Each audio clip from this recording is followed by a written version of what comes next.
예, 오늘 김호수 영가의 총재식을 당해서 한 말씀 올리도록 하겠습니다. 그동안에 이제 초재에서부터 육재까지 영가께 많은 부탁을 드렸고 또 미망이신 박명도 교도님께 많은 강조를 드린 것이 두 가지였습니다. 첫째는 모든 착심, 원진, 미련을 다 떨쳐버리시리라. 그리고 두 번째는 청정한 마음을 가지시고 성불재중하시는 그런 큰 서원을 세우시리라, 이렇게 부탁 말씀을 드렸습니다. 오늘은 두 번째, 성불재중의 서원을 세우시리라 하는 그 말씀에 대해서 자세하게 말씀을 드릴까 합니다. 우리가 성불한다라고 하는 것은 깨우친다라는 것을 의미합니다. 첫 번째로 깨우친다고 하는 것은 참 나가 무엇인가를 아는 것이 깨달음의 첫 번째입니다. 나라는 존재가 무엇인가를 깨닫는 것입니다. 이론상의 진리를 깨달으면 우주가 모두가 나의 소유임을 알리로다 말씀을 하셨습니다. 진리를 깨달으면 모두가 나의 소유다, 내 것이다. 이 말씀이 무슨 뜻인가? 우리는 살아가면서 독립된 나라고 생각을 합니다. 그래서 너는 너고 나는 나다. 네 문제는 네 문제고 내 문제는 내 문제이다. 이러한 주장을 합니다. 그러면서 혼자서는 존재할 수 없다고 하는 것을 잘 알면서도 자기 멋대로 생각하고 자기 멋대로 행동을 하면서 고통을 받습니다. 심지어 다른 사람들의 생명, 무생명, 심지어 우리가 살아가고 있는 이 환경, 지구 환경조차도 나하고는 무관하다고 생각하는 것이, 나는 독립된 나만이 존재한다는 그것을 생각하는 것이 우리들의 어리석음입니다. 잘 생각해 봅시다. 우리 몸에는 우리 선조들의 피와 살이 흐르고 시냇물처럼 흐르고 있습니다. 우리 몸에는 우리 아버지 어머니의 혈육이 살아 존재하고 있습니다. 그 우리들의 몸속에는 우리들이 먹고 있는 음식물, 즉 채소며 동물이며 그러한 것들을 우리가 섭취하고 우리 몸을 이루고 있기 때문에 우리 몸은 바로 우리 스스로의 몸이 아니라 모든 생명, 모든 무생물들이 함께 어울려서 살아가고 있다는 것입니다. 그렇기 때문에 우리의 몸이 우리의 몸만이 아니라 우리의 마음만이 아니라 바로 지구와 함께하고 있고 우리 선조와 함께하고 있고 이 우주 모든 만물의 요소와 함께하고 있다는 것입니다. 최근 뉴스에 회자되고 있는 우리나라 대통령 전세기가 어느 한 사람의 소유물이 아니다. 그것은 우리 국민이 세금을 내서 만들어진 공유물, 공유 재산이다. 그렇기 때문에 그 비행기의 주인은 어느 한 사람 것이 아니다. 우리의 것이다. 이와 마찬가지로 우리의 몸과 마음이라고 하는 것은 내 것만이 아니라는 것입니다. 나는 모든 것과 함께 공유되어 있는, 연결되어 있는 존재이기 때문에 참 나라고 하는 것은 바로 이런 인연화합물, 우리가 죽으면은 이 몸이 흩어져서 없어진다고 하죠. 그걸 대표적으로 뭐라 하냐면 네 가지, 지수화풍, 흙과 물과 불기운과 바람 기운으로 다 흩어져서 이 육체는 없어진다. 그러면 남는 것이 뭐냐? 그러면 다 흩어져 버린 내 몸이 없어져 버렸으니 나라는 것이 없어진 것이냐? 그게 아니다. 나라는 존재가 있다. 그것이 나 참 나이다. 그 말씀입니다. 이것이 바로 내가 없음에 나라고 하는 그 존재는 모든 것을 다 소유하고 있다. 그런 것입니다. 모든 것과 다 연결되어 있는 것이 참 나이다 라고 하는 것입니다. 두 번째로 우리가 또 깨우친다고 하는 것은 인간이라고 하는 존재에 대한 관념을 새롭게 세우는 것입니다. 이론상의 진리를 깨달으면 여러분들 앞에 보시는 이 이원상의 진리를 깨닫게 되면은 모든 것들이 각각 이름은 각각 다르나 둘이 아닌 줄을 아는 것이라 하셨습니다. 이 지구상에서 제일 늦게 태어난 종이 무엇입니까? 인간이죠. 호모사피엔스라고 하는 인간의 종이 이 지구상에서 가장 늦게 태어났죠. 근데 제일 늦게 태어난 우리 인간이 모든 존재하는 것을 인간을 위해서 태어났다고 존재한다고 생각하면서 마음대로 그런 것들을 희생시키고 있고 우리의 안전과 행복을 빌고 있습니다. 우리 인간은 식물과 동물, 무기질, 그야말로 우리가 생각하는 인간이 아닌 인간의 요소로 이루어져 있습니다. 우리가 인간이라고 하는 그 존재가 동물, 식물, 무기질 등등 모든 것들의 요소로 이루어졌기 때문에 우리가 생각하는 인간의 요소가 아닌 요소로 이루어져 있는 것이 바로 인간이라는 것입니다. 이걸 우리가 공식으로 얘기해 볼까요? 우리 학생들이 있으니까 A는 A다. 그러나 A는 A가 아니다. 고로 A다. 인간이라고 하는 존재가 이렇게 나는 생각하고 있었다. 그런데 알고 보니까 그걸 다 부정을 하거나 인간이 아니라 여러 동물, 식물, 여러 무기질 요소로 다 이루어진 것이 인간이구나. 그러니까 앞에 생각했던 그 인간이 아니다. 이것을 바로 알았을 때 바로 인간이 진정한 인간임을 알 수 있다. 이러한 등식이 성립이 되는 거예요.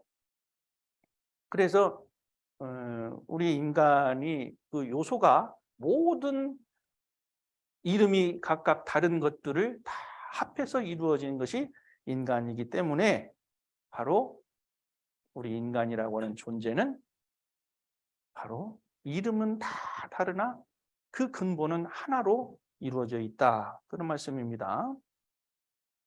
그래서 우리가 잘 산다, 안전하게 산다, 우리를 보존한다. 그 뜻은 우리 아닌, 인간이 아닌 모든 종류, 동물, 식물, 생물, 무기질 모든 것들을 보호하고 지키고 존중하는 것이 바로 우리 인간이 내 스스로가 잘 사는 방법이다. 이것을 깨우치게 되는 거기 때문에 우리는 이 점을 깨쳐야 한다는 것이 두 번째 말씀입니다. 세 번째는 우리가 깨우친다라고 하는 것은 생물과 같이 살아있다 또는 무생물이다 이러한 차별심을 없애버리는 것입니다. 지금까지 제가 말씀드린 것과 마찬가지로 우리 인간이라고 하는 존재, 참나라고 하는 존재가 바로 생물이다, 무생물이다 이런 구별이 없단 말이에요. 모든 것들이 다 합해져 있는 것이라는 존재를 알았어요. 우리 교당 뒤편에 호박씨를 하나 심었습니다. 비료도 줬습니다. 거름도 줬습니다. 물도 줬습니다. 햇빛도 받았습니다. 지나가는 바람도 만졌습니다. 그러자 그 호박이 꽃을 피우고 잎을 피우더니만 아주 예쁜 호박 하나를 예쁘게 낳았습니다. 자, 그 호박 하나는 그 호박이라고 하는 씨 하나가 그 많은 생명력이 나올 줄 몰랐단 말이에요. 그렇죠? 이와 같이 모든 그 존재에는 그 생명이 있단 말이에요. 생명. 위대한 힘을 발휘시킬 수 있는 그것이 있단 말씀이에요.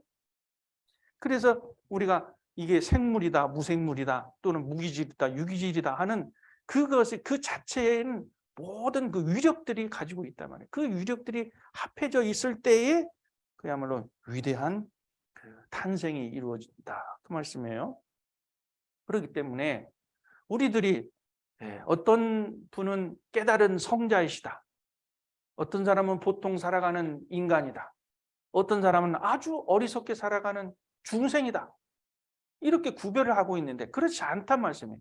깨달은 성자나 보통 인간으로 사는 것이나 아주 어리석게 사는 사람이나 그 속에는 다 본성, 그 생명력의 위대함의 그 요소가 있는 것처럼 우리들의 마음 속에 우리들의 본질 속에서는 그 위대한 그 요소가 하나가 있다. 그것이 바로 깨달음의 요소다. 그것을 부처라고 한다. 성품이라고 한다. 자성이라고 한다. 우리들 여기 앉아있는 우리들에게도 그 부처의 깨달음은 요소가 다 있다. 그 말씀입니다. 자, 사람은 알아듣겠는데 개에게도 그러한 요소가 있을까요? 멍멍 짖는 개. 그 깨달음의 요소가 있겠느냐 말씀입니다. 우리가 부처다 그러면은 생각할 때 깨달은 사람을 말하죠. 그런데 그 부처의 또 개념이 다른 것은 그 깨달음의 요소가 있는 것을 부처라고 합니다. 그래서 우리에게 우리가 부처다라고 하는 것은 우리가 깨달은 자가 아니라 깨달음의 요소를 다 가지고 있다. 다시 말씀드리면 우리가 훌륭한 사람이 될 수 있다. 그 요소를 가지고 있다. 그 말씀입니다. 그렇기 때문에 모든 존재가 귀한 존재이다. 모두가 그래서 존귀한 존재이고 모두가 다 경배의 대상이고 그 모두를 우리는 부처님이라고 한다. 이 말씀이 되겠습니다. 네 번째는 이제 수명에 관계되는 것입니다. 우리가 어머니 뱃속에서 태어나서 지금까지 살아있는 것을 나이라고 하죠. 그래서 어떤 사람은 나이가 많고 어떤 사람은 나이가 적습니다. 이렇게 우리가 수명이라고 알고 있죠. 그런데 실제로 잘 생각해 보면 우리가 우리 어머니의 뱃속에서 태어나기 이전에 나는 어디에 있었을까요? 우리 할머니가 태어나시기 전에 나는 어디에 있었을까요?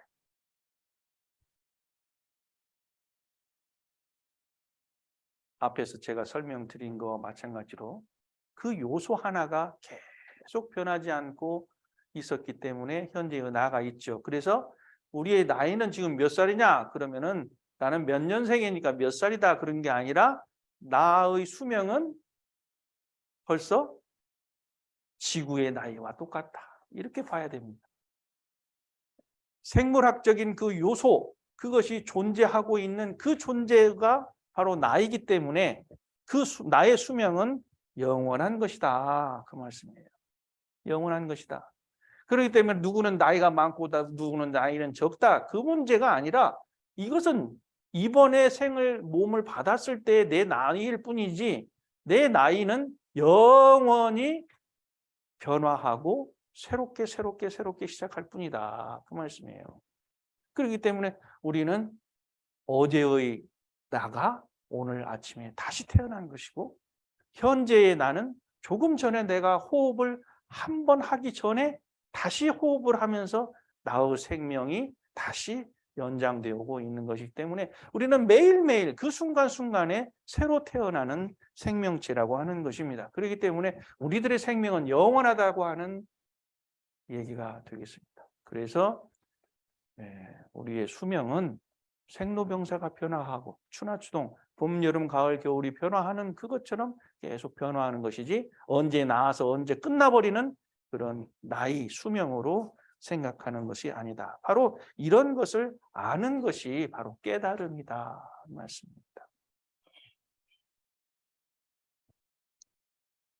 마지막으로 이제 우리가 성불을 하고 재중을 한다. 즉 다른 사람을 구제한다. 다른 사람을 돕는다는 것은 무슨 말씀이냐면은 다른 사람의 고통을 알아주는 것입니다. 다른 사람의 아픔을 내가 함께 해주는 것입니다. 그렇지 않으면은 지금까지 말씀드린 너는 너고 나는 나죠. 그래서 다른 사람을 돕고 다른 사람을 구제해 준다고 하는 것은 다른 사람에 대한 연민의 정, 참 안 됐다. 그런 거예요. 불행하게도 큰 사고로 많은 생명이 죽었습니다. 그들이 죽었습니까? 우리가 죽었습니까? 이태원 참사의 그 156명의 사상자의 유가족은 이렇게 생각할 겁니다. 내 사랑하는 가족, 자녀, 형제들이 죽었기 때문에 나의 일부가 죽었다고 생각을 하죠. 그거 마찬가지입니다. 모든 생명은 나의 일부와 똑같습니다. 나의 존재의 일부하고 똑같습니다. 그렇기 때문에 그들이 죽은 것은 내가 죽은 것이다. 일부 죽은 것이다. 그 말씀이에요. 그래서 우리는 다 함께 어울려 존재하고 있는 존재이기 때문에 그들의 생명, 그들의 죽음이 나의 생명이고 나의 죽음이다. 그래서 사생의 일신이다라는 말씀을 하시는 거예요. 모든 생명의 존재가 나의 한 몸과 같다라고 하는 말씀을 하시는데, 이제 우리는 김호수 영가가 돌아가신 이 순간부터 우리는 어떠한 삶을 살아야 하느냐? 그러면 김호수 영가께서 일생에서 살아오셨던 남은 것을 우리가 사는 겁니다. 돌아가신 분의 몫을 이제 우리가 다시 새롭게 태어나서 살아가는 거예요. 어떻게? 지금까지 말씀드린 인간이라는 존재가 뭐냐? 참 나라는 것이 뭐냐? 나라는 존재는 어떠한 그 성불의 요소, 부처님의 요소, 깨달음의 요소를 가지고 있느냐? 이것을 깨달아서 새롭게 살아가는 것이 바로 돌아가신 영가께서, 돌아가신 남편께서, 아빠께서, 장인어른께서, 할아버지께서 남겨주신 유품이다, 유물이다, 유언이다라고 생각을 하시는 것이 좋을 것 같습니다. 그래서 지금부터 우리가 살아가는 것은 삶과 죽음의 그 의미를 새롭게 알아서 진정으로 우리가 편안하게 살고, 진정으로 생과 살아가는 것과 죽은 것이 바로 하나라고 하는 것, 그것을 알아 깨치는 것으로 살아가는 것이 오늘 성불제중의 그 소원을 세우고 가시라, 이 말씀으로 말씀을 드렸습니다.